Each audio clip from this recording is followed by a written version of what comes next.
Muy bien, hola. Bueno, yo creo que todos me conocéis, así que no me presento. Voy a hablar de la patología tiroidea en atención primaria. Hablaré un poco sobre las generalidades del tiroides. Aquí voy a mencionar algo de anatomía porque es importante por algunos síntomas tiroideos. Unas pinceladas de epidemiología, cuándo solicitar el perfil tiroideo de la analítica en atención primaria, un poco la exploración de la glándula tiroidea y la patología más frecuente. El hipotiroidismo es lo que más va a abarcar porque es lo que más se ve en atención primaria y lo que se puede tratar aquí. El hipertiroidismo un poquito teniendo en cuenta también las derivaciones hospitalarias, el nódulo tiroideo con alguna imagen de ecografía tiroidea y el bocio y algunas conclusiones. Bueno, la glándula tiroidea es una glándula pequeñita de unos 15 a 20 gramos con dos lóbulos, el derecho y el izquierdo, que están unidos por un istmo. Se sitúa en la región anterior cervical sobre una altura de C5 T1, perdón. Está irrigada por las arterias tiroideas y una inervación importante sería el laríngeo superior y el recurrente, que eso también puede dar otro tipo de síntomas que comentaré después. Secreta las hormonas T3 y T4, que está controlada por la adenohipófisis, que está en una glándula cerebral. En cuanto a la epidemiología, pues es un trastorno muy frecuente en las consultas de atención primaria, tiene una elevada prevalencia a todas las edades y es casi que más frecuente en mujeres. En España el bocio simple tiene una prevalencia entre el 4 y el 7%, siendo la patología tiroidea más frecuente y la prevalencia del hipertiroidismo pues 2% en mujeres adultas y menos en varones adultos. Bueno, en cuanto a la analítica del perfil tiroideo, que muchas veces los pacientes vienen demandándome una analítica completa con eso del tiroides. Casi todos piden que le pidamos la analítica del tiroides, ¿no? Pues cuando hay que pedirla. Pues siempre ante un paciente de cualquier edad que tenga síntomas o signos o alteraciones analíticas que sugieran una disfunción en el perfil tiroideo, y como cribado hay varias recomendaciones. La de la Asociación Americana de Tiroides recomienda que sea a partir de los 35 años, cada 5 años, si existen factores de riesgo personal, familiar o alteraciones analíticas previas. Según el programa de actividades preventivas y de promoción de la salud, en mayores de 50 años con algún síntoma atribuible a una enfermedad tiroidea. Y según los servicios preventivos de Estados Unidos, pues si el paciente refiere síntomas inespecíficos o en población de riesgo, como por ejemplo los ancianos, las mujeres tras el parto o en pacientes con síndrome de Down. Y siempre se pide también en los recién nacidos para descartar el hipotiroidismo congénito, que es la prueba del talón que se hace entre el segundo y el quinto día de vida. Generalmente en primaria lo que más queremos ver es el hipotiroidismo porque es lo que podemos hacer una sospecha clínica más cercana y lo que podemos empezar a tratar aquí sin derivar al hospital, pues en cualquier persona con factores de riesgo personales o familiares, ante síntomas y signos atribuibles a hipotiroidismo o con analíticas sugestivas de ello. En personas que se le va a iniciar un estudio de demencia, en el síndrome del túnel del carpo por el estado inflamatorio sistémico a nivel del túnel del carpo que causa la compresión del nervio mediano, enfermedades autoinmunes porque las enfermedades tiroideas muchas de ellas son autoinmunes y son concomitantes con otras autoinmunes y en los síndromes de Down como hemos comentado antes. La exploración de la glándula tiroidea se puede hacer mediante 4 maniobras. La primera, la de la Hay, que se hace con el paciente enfrente, se coge el dedo pulgar y el dedo índice y vamos a ir moviendo la tráquea hacia el lado que queramos explorar.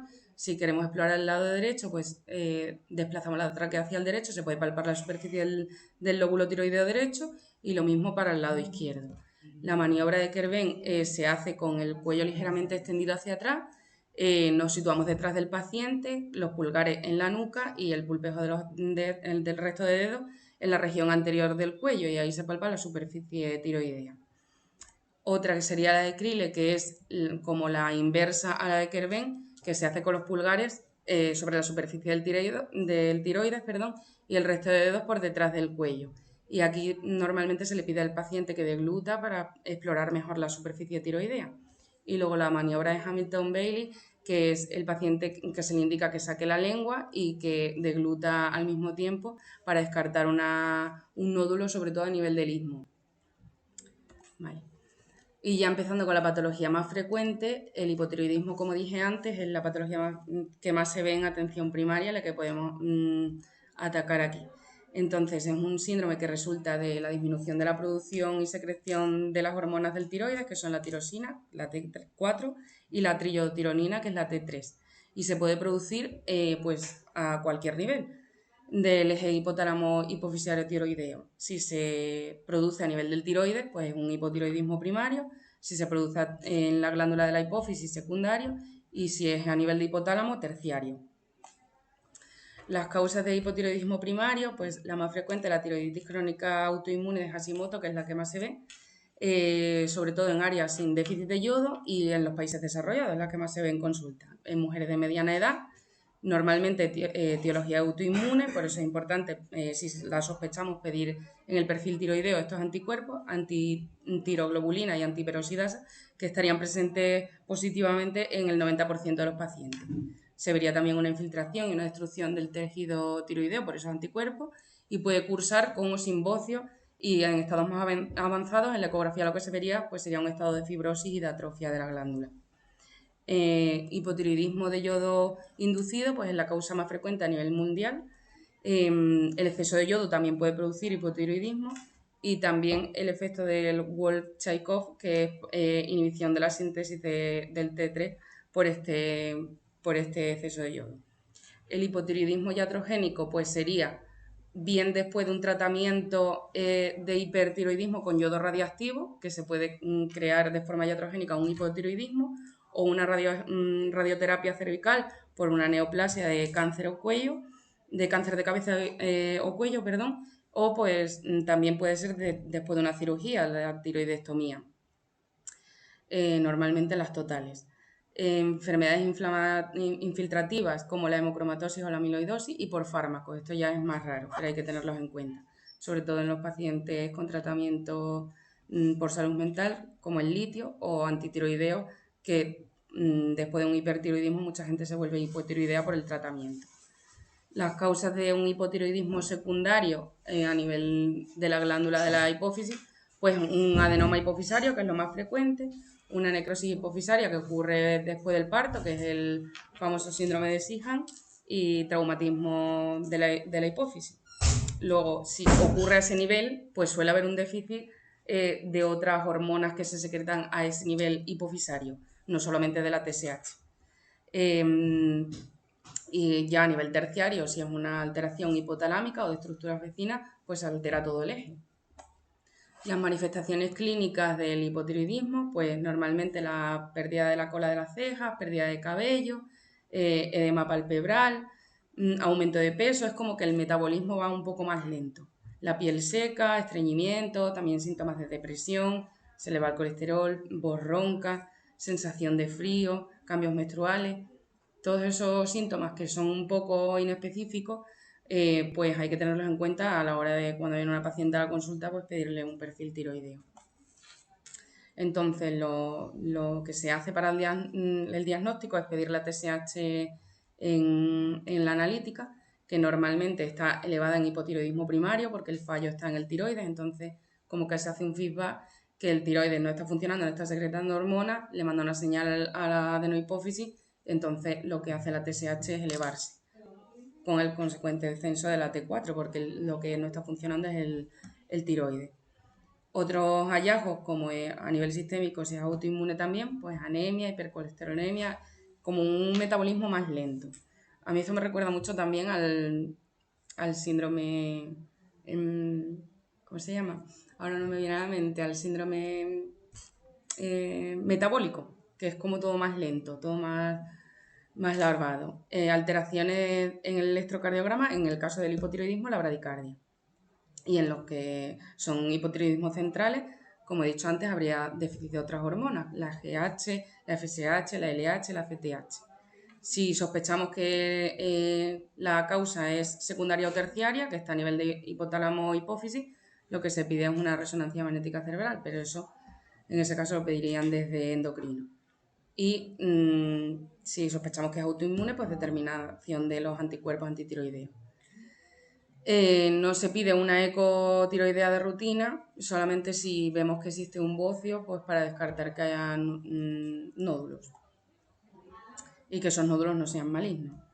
El tratamiento del hipotiroidismo, normalmente el objetivo es restaurar el estado eutiroideo, que el paciente pues vuelva a tener los niveles de las hormonas tiroideas en rango. Se hace con levotirosina por vía oral y las dosis recomendadas en adultos son un poquito mayores que en ancianos. Se hace 1,6 microgramos por kilogramo de peso del paciente cada día y se va aumentando la dosis con controles posteriores. Casi siempre se va a tratar de un tratamiento de por vida y el ajuste de la dosis de los niveles de TSH se hace a las 6-8 semanas de comenzar el tratamiento. Está recomendado tratar siempre en mujeres embarazadas o con deseo genésico, por eso del hipotiroidismo congénito, en niños y adolescentes y una TSH superior o igual a 10. Hay que tener en cuenta también que en el embarazo los requerimientos diarios de levotirosina pues aumentan igual que en el estado de gestación, casi todos los requerimientos pues están aumentados y sobre todo a partir de la cuarta o sexta semana de gestación. Hablando del hipertiroidismo, que es casi lo contrario al hipotiroidismo, pues es el aumento mantenido de la síntesis y la secreción de tirosina y triiodotironina, en la glándula de tiroides. Se pueden asociar trastornos del hipertiroidismo como la enfermedad de Graves-Basedow, el bocio multinodular o la adenomatosis. Las manifestaciones clínicas del hipertiroidismo es lo contrario al hipotiroidismo. Pérdida de pelo, ojos saltones, que es el exoftalmo que vemos en esas imágenes, sudoración de la piel, taquicardia, intolerancia al calor, la fragilidad de las uñas, el temblor. Entonces el diagnóstico se hace por lo mismo, por una analítica, elevadas concentraciones en sangre de la T4 y la T3 libre con una TSH suprimida. Aquí lo que ocurre es el contrario. El tiroides es hiperfuncionante, le manda una señal, un mensajito a la adenohipófisis diciéndole no necesito más porque estoy secretando de más, entonces la TSH estaría suprimida. En el caso del hipotiroidismo se podía hacer la aproximación clínica y el tratamiento de atención primaria. En este caso, en el hipertiroidismo, hay que derivar a atención hospitalaria para el diagnóstico y tratamiento por parte de endocrinología, porque ellos normalmente suelen derivar al oftalmólogo desde allí y ellos son los que pueden objetivar mejor todos los síntomas del hipertiroidismo y poner tratamiento. Que bueno, lo he puesto aquí para tenerlo en cuenta, que sería el metimazol, el propanolol para los temblores y la taquicardia. Luego en casos concretos haría la cirugía y en otros casos el yodo radiactivo. En cuanto al nódulo tiroideo, que es una patología muy frecuente, pues es una lesión que se diferencia del parénquima tiroideo circundante mediante la palpación, la ecografía o otras técnicas de imagen. Si se palpa un nódulo tiroideo hay que pedir una ecotiroidea pues para ver las características de ese nódulo y descartar que sea maligno. Es muy prevalente en toda la población, el 4 o 7% de los pacientes padecen, o sea, tienen un nódulo tiroideo y claro, como cada vez se piden más ecotiroideas, pues aumenta la incidencia porque hay veces que es un hallazgo incidental. Es más prevalente en mujeres también, como toda la patología tiroidea, en áreas deficitarias de yodo y tras la exposición a la radiación.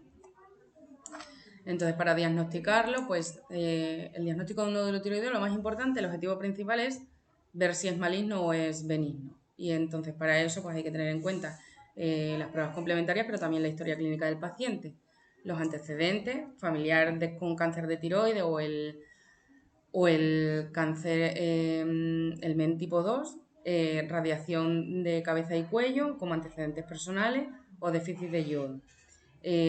Una anamnesis, pues si es menor de 20 años o mayor de 70 años, hay que mirar que ese nódulo no sea maligno. Si es sexo masculino, también sería un factor de riesgo para que sea maligno.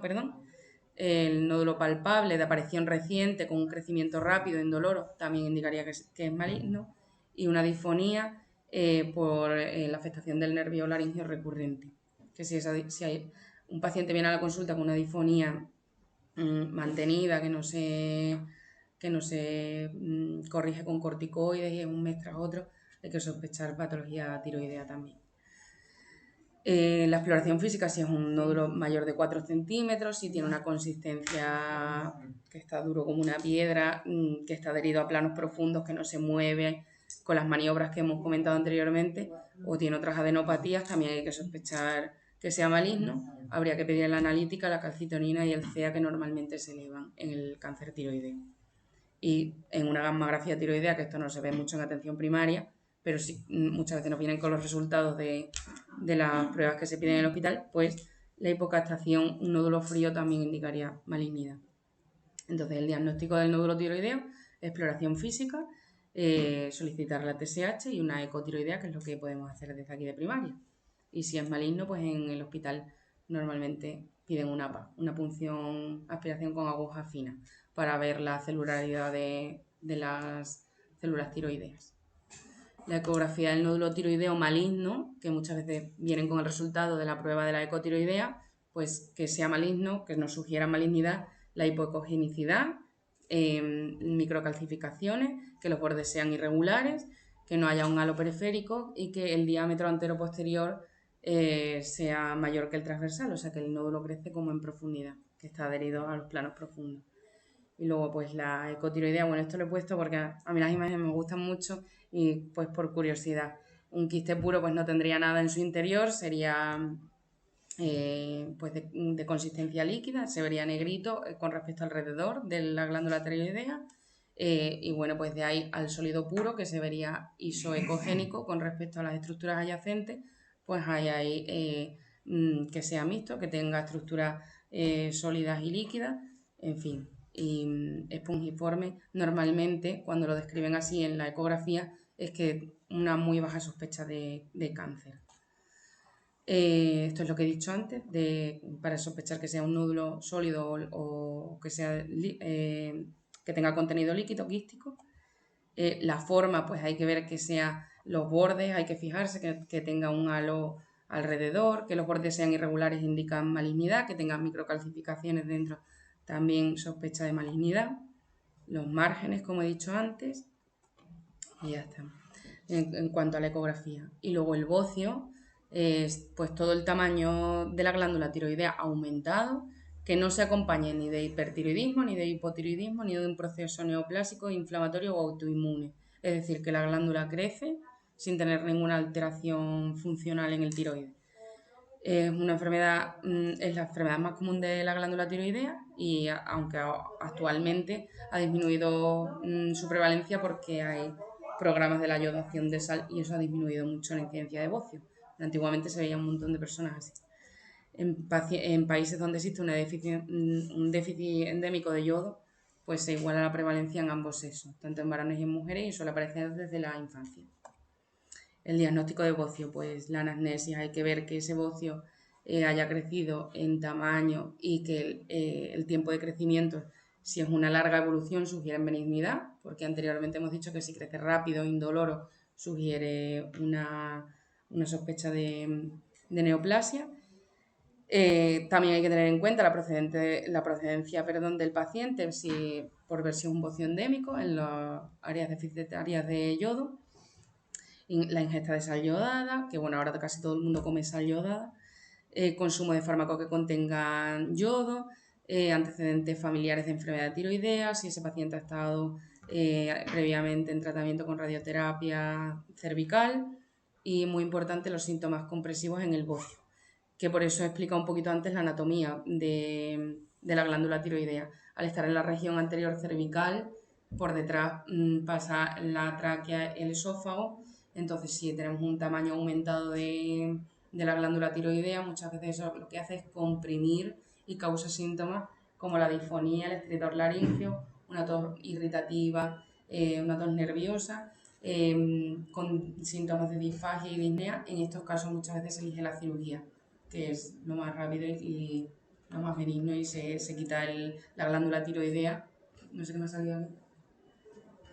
Se quita la glándula tiroidea y esos síntomas desaparecerían. En la exploración, el tamaño, hay que tener en cuenta que no sea mayor de 4 centímetros, como los nódulos, pero generalmente el bocio es casi toda la glándula. Y que la glándula pues sea de características normales, las maniobras de palpación, que no veamos que tenga nodulitos. En la analítica de sangre hay que demostrar que sea eutiroideo para confirmar que eso solamente sea bocio, es decir, que la TSH, la T4 libre estén en un rango de normalidad y para ver si que no haya nodularidad se pide la eco cervical, en este caso sí, para ver el tamaño y las características de la glándula. Entonces, si es un bocio asintomático, pues normalmente la actitud es expectante en cuanto al tratamiento. Y si es un bocio sintomático, que da síntomas compresivos, normalmente se hace la cirugía, no tanto la supresión con TSH. Y a modo de conclusión, pues bueno, las alteraciones funcionales del tiroides se ven mucho en atención primaria, entonces el médico de atención primaria pues casi todos los días de patología tiroidea porque tiene una elevada prevalencia en la población. Lo que se hace muchas veces es que se detecta de forma casual, entonces hay que tener en cuenta toda la patología tiroidea para interpretarlo adecuadamente en el contexto clínico del paciente. Lo que dije antes del tratamiento del hipotiroidismo, que el aumento debe ser progresivo, de 25 a 50 microgramos por semana, se va aumentando y sobre todo tiene que ser lento en pacientes ancianos y con enfermedad cardiovascular. Para el ajuste de la dosis tiene que tenerse en cuenta el peso del paciente, la dosis que estaba tomando previamente, los niveles de TSH y T4 libre y no hay que solicitar una analítica de sangre con perfil tiroideo hasta al menos 2 o 3 meses después de haber realizado el cambio, que creo que eso ha cambiado hace poco, ¿no? Que ya no dejan pedirla, creo que lo vi el otro día en Conil, que no podíamos pedir pasados 2 meses, sino que tenías que esperar 6 meses. Cuando pides una analítica de sangre con el perfil tiroideo, no puedes volver a pedir el perfil tiroideo hasta que no pasan 6 meses. Pero si estás buscando la dosis... Pues en Conil al menos, ayer sí que lo comentamos. Bueno, y se debe de hacer a las 6 o 8 semanas. Claro, 6 o 8 semanas como he dicho antes. Y el embarazo se debe hacer a las 4 semanas. A las 4 semanas porque no te da tiempo, entonces el embarazo hay que hacerlo antes. Eso es, sí. Sí, eso es lo que he dicho yo antes. No estoy muy segura de lo que estoy diciendo, pero creo que comentamos eso, ¿eh?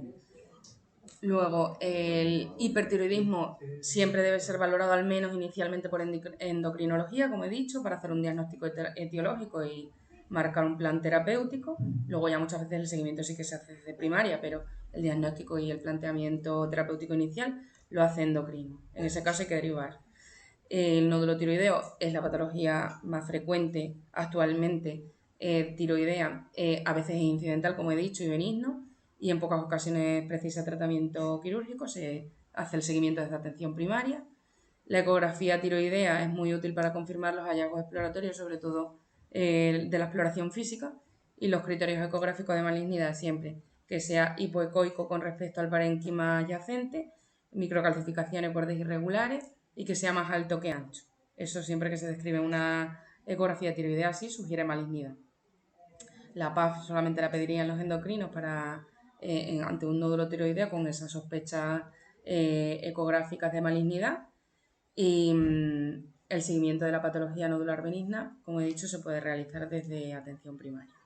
Lo he resumido un montón porque la patología de tiroidea es para hacer un libro, pero bueno, yo creo que lo más importante y lo que más se ve aquí está resumido. Lo he sacado de estas revistas y de estos artículos y ya está. Y muchas gracias.